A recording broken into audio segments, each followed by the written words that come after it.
अलवी क़ल्ब में अज़मते मुस्तफ़ा सैयदी आला हज़रत एक साहब ऐसे थे मौलाना रिजवान साहब 60 साल के हो गए। कै साल के? He became 60 years, hasn't got any hand of पीर, किसी का मुरीद ही नहीं हुआ, सठिया गया था बगैर मुरीद पीर के। 60 साल का हो गया, घर में बीबी मुरीद हो गई, बच्चे मुरीद हो गए, सब हो गए, लेकिन वो किसी का मुरीद नहीं। प्रॉब्लम जानते हो क्या था? जब भी आबादी में कोई पीर साहब आते थे तो वो सुन्नत की ऐनक लगा लेता था और उस ऐनक से देखता था। अब जाहिर है कि 24 घंटा आदमी कितना परहेजगार हो, 24 घंटे तक सुन्नत की अवस्था में नहीं रह सकता, पोजीशन में। कभी चूक हो जाती है, वो हो जाए, वो देख रहे, नहीं नहीं नहीं नहीं, ये पीर बनने लायक। पीर साहब प्यासे थे, जल्दी में थे, पानी पीने लगे। 3 सांस में पीना था, उन्होंने 1 सांस में पी लिया। उसने देखा कि नहीं नहीं नहीं नहीं, ये पीर बनाने लायक नहीं। स्टेज से उतर रहे थे, मुरीदों ने हमला कर दिया मुसाफे के लिए। पीर साहब ने जल्दी जल्दी जूता पहना, पहले दान पांव डालना था लेकिन बाम डाल दिया पहले। उसने देख लिया कि नहीं नहीं नहीं नहीं नहीं, नहीं ये पीर बनने लायक है। अच्छा, जिन लोगों को मदरसे से कभी इल्म नहीं मिला, अहले इल्म के पास नहीं बैठे और 100-200 सुन्नत उन्हें रटा दी गई, तो उनका यही हाल होता है। वो खाना खाते वक्त भी देखते हैं कि 3 उंगली से खा रहा है कि 4 उंगली से खा रहा है। ये प्रॉब्लम है। इसी वजह से 60 साल का हो गया, कोई पीर, जोर से बोलो, नहीं मिला, मिला ही नहीं। एक दिन घर आया, उसकी बीवी ने ताना दिया, सठिया चुका है, किसी का मुरीद बन जा। अरे जिसका कोई पीर नहीं होता ना, उसका पीर शैतान होता है।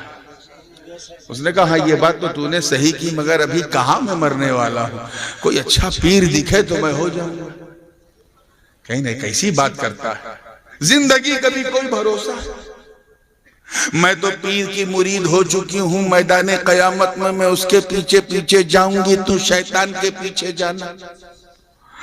अबे जिंदगी का कोई भरोसा हो सकता है, सुबह उठने से पहले अगर तू टपक गया तो मैं तो पीर के साथ जाऊंगी, तू शैतान के साथ जाना। ये बात उसके दिमाग में क्लिक हो गई। ओ, आज बुढ़िया ने बिल्कुल पते की बात की। ताना तो रोज देती है, लेकिन आज बड़े मतलब की बात की है, और वो ये कि जीवन का कोई भरोसा ना है, कोई भरोसा नहीं, मौत कभी भी आ सकती है। उसने कहा, यार अब क्या करूं। रात के वक्त इसने कहा है 11-12 बज चुका है, रात का दूसरा पहर है, अब मैं कहां पीर ढूंढूं। अभी तो सारे पीर लोग सो गए हैं, घर में सब सो गए, वो बैठा जाग रहा है। मालूम है क्यों? इस डर से कि कहीं ऐसा ना हो कि मैं सोऊं और सुबह आंखें ना खुले, घबरा गया। रात का तीसरा पहर लग गया, लगभग 3-4 बज गया। उसने न देखा आओ न देखा ताओ, अमामा बांधा, नमाज अदा की, तहज्जुद की और निकल पड़ा शहर।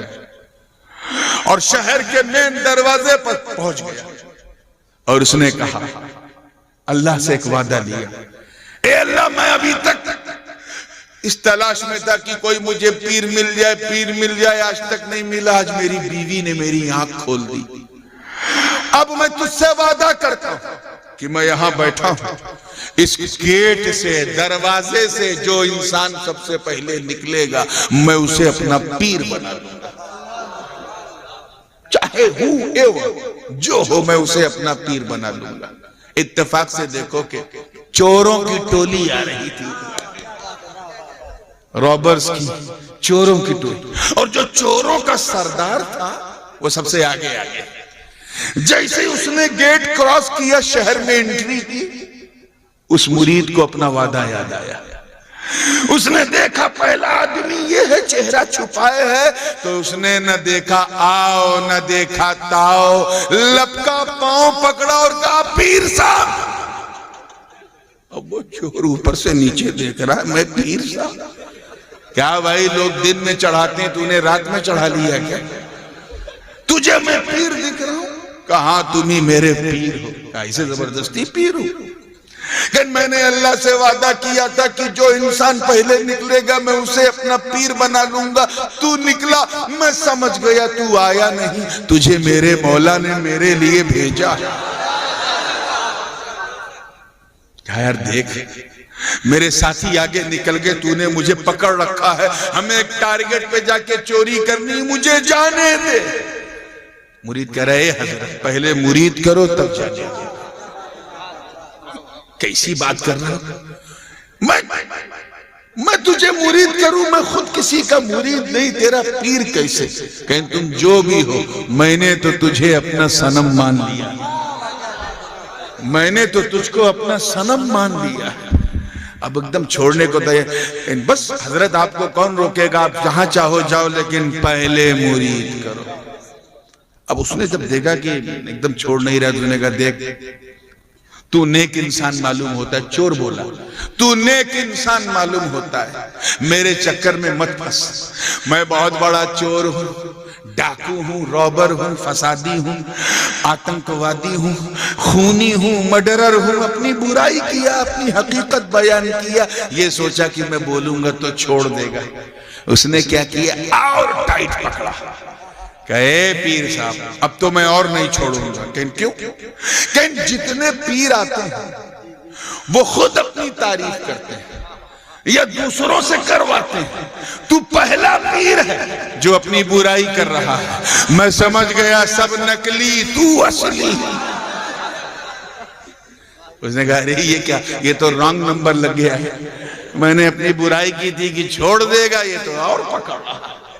तो उसने कहा अच्छा कोई रास्ता नहीं, तो ये बता क्या करना होगा? कहा हुजूर कुछ नहीं, बस आप मुझे मुरीद करो और मैं छोड़ दूंगा। तब चोर के दिमाग में एक आइडिया आया।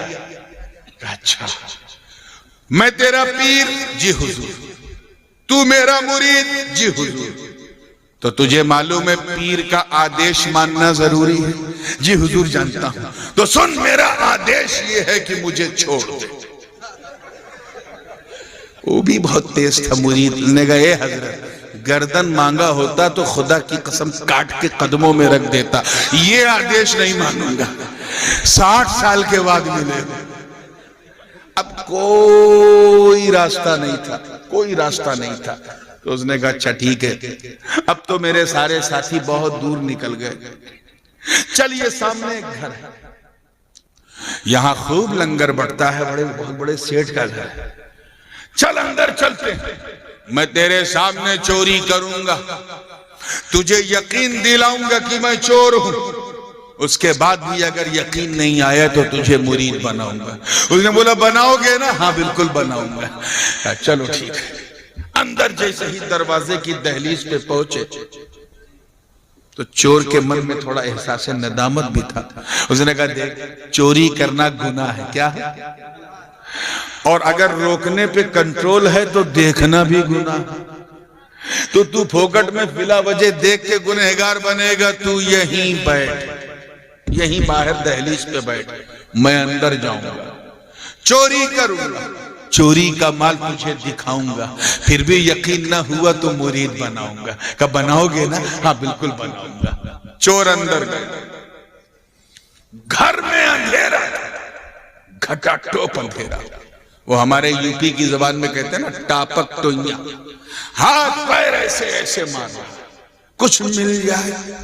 इधर हाथ मारा तो लोटा, उधर हाथ मारा तो मुसल्ला, आगे हाथ मारा तो देखा नमाज की चौकी, फिर एक चिराग देखा, चिराग में एक परछाई नजर आई, वहां कोई और नहीं बल्कि पीरे पीरा, मीरे मीरा, शाह जीला, कंदीले नूरानी, महबूब सुबहानी, कुतुबे समदानी, शाहबाज़े लामकानी, जद्दुना मुहियुद्दीन, अबू मोहम्मद अब्दुल कादिर कादिर जीलानी रज़ी अल्लाह ताला अन्हु इबादत कर रहे हैं, देख के चोर घबरा गया और उसी चौकी के नीचे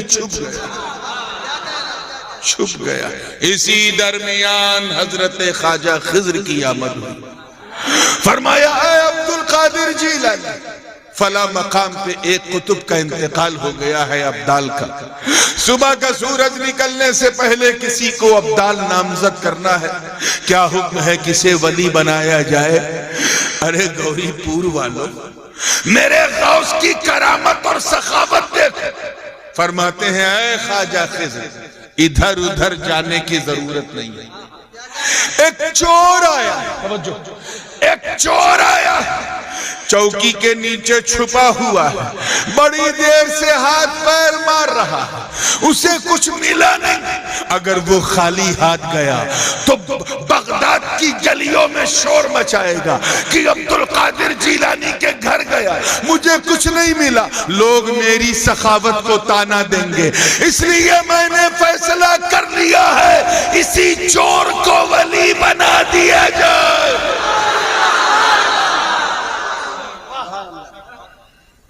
इसी चोर को वली, माशाअल्लाह 2 बजे रात को भी आप ऐसा सुन रहे हो जैसे लग रहा मैं लखनऊ में बोल रहा हूं। अल्लाह ताला ने बंगाल वालों को बहुत शार्प माइंड बनाया, इस पर लोगों ने रिसर्च भी किया। किसी अंग्रेज ने लिखा भी था, कलकत्ते का रहने वाला था, कि बंगाली लोग इसलिए बड़े अक्लमंद होते हैं क्योंकि ये मच्छी खाते हैं, मांस भात खाते हैं। तो आपको अल्लाह ने अक्ल सलीम दिया है, सुपर। खाली जबान पे थोड़ा कंट्रोल रखो, ताकि हाँ ये गड़बड़ कर देती है, हाँ बस कम बोलो और ज्यादा सोचो। अल्लाह आप सबको समझदारी अता करे। इसी चोर को वली बना दिया जाए। मुंह से विलायत की सौगात निकल चुकी थी, फैजान का दरिया बह चुका था, उस चोर का मुकद्दर बदल चुका था। अब वो चोर चोर न रहा, हजरते अलफी रज़ी अल्लाह ताला अन्हु बन गया, जिनका मदारे पुरनवार बगदाद में है, मैं गया हूं। अब उसकी शान बदल गई, नजर का तीर बड़े पीर की आंखों से निकल चुका था, उसका हृदय जो है वो परिवर्तित हो चुका था, मन उसका कोमल कठोर था, कोमल बन चुका था। अब न उसे चोर याद, न चोरी याद, न साथी याद, न डकैती याद, अब तो निगाहे अब्दुल कादिर से नजर चार, और ज़बाने हाल से कह रहा हो कि मन के मंदिर में बिठाकर मैं तेरी पूजा करूं, तू मुझे देखे न देखे मैं तुझे देखा करूं। अब तो दिन की दुनिया बदल चुकी थी, दिल की दुनिया बदल चुकी थी। एक दिन गुजरा दीदार दर्शन, दूसरा दिन दर्शन, तीसरा दिन जब आया तो गौसे पाक ने उसको सीने से लगाया, सारी नारा नूरे विलायत उड़ेल दिया। उसके बाद खिलाफत से नवाजा और फरमाया, जाओ, जिस मनसब पे तुझे बिठाया गया है वो जमीन तेरा इंतजार कर रही है। वो जैसे ही निकलने लगे गौस पाक ने रोका। जा तो रहा है, समझो रहे, जा तो रहा है, मगर वादा याद है ना, तेरा एक मुरीद मेरी चौखट पे पिछले 3 दिन से इंतजार में बैठा, तूने वादा किया था जाऊंगा, चोरी करूंगा, चोरी का माल दिखाऊंगा, फिर मुरीद बनाऊंगा। जा और जो कुछ मैंने तुझे दिया है दिखा के उसे मुरीद बना ले। आप जरा सोचो मुसलमान, जब गौसे पाक चोर को ऐसा बना सकते हैं, चोर को, तो जिसने उनका दामन थाम के कादरियत का ताज अपने सर पे रखा, अगर उसे तपती आग से बाहर ना निकाल दे तो क्या। इस वाकये से 2 चीजें समझ में आई। क्या चीजें? जोर से बोलो। 2 चीजें मुख्यतः समझ में आई, और भी हैं लेकिन 2। एक तो बिल्कुल क्लियर है और गौर से दोनों सुनना है।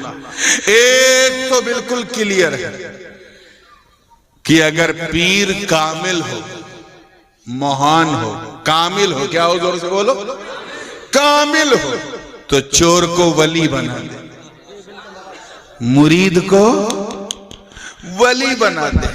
चोर को वली बना दे, ये तो समझ लो। दूसरा वाला जरा सुनिएगा, पहला फिर सुनिए कि अगर पीर कामिल हो तो चोर को वली बना दे, और दूसरा कि अगर मुरीद अपनी तलब में, अपनी ख्वाहिश में, अपनी इच्छा में कामिल हो तो चोर को वली बनवा दे, चोर को वली बनवा दे। ये गौसे आजम की शान है।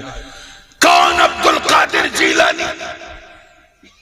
बचपन पहला दिन है, रोजा रखे हुए।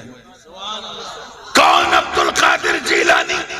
कि निकले तो निकलता हुआ सूरज उन्हें सलाम करता हो। अरे हम हैं, तुम हो जो तबीयत पे चलते हैं, तबीयत पे, और एक अब्दुल कादिर हैं जिनको जो शरीयत पे बचपन में चल रहे हैं, शरीयत पे। कौन? अब्दुल कादिर जीलानी अगर बगदाद पढ़ने जाए और माँ कह दे कि बेटा कभी झूठ ना बोलना, तो डाकुओं से भी नहीं छुपाया कि मेरी सदरी में 40 अशरफियां मौजूद हैं।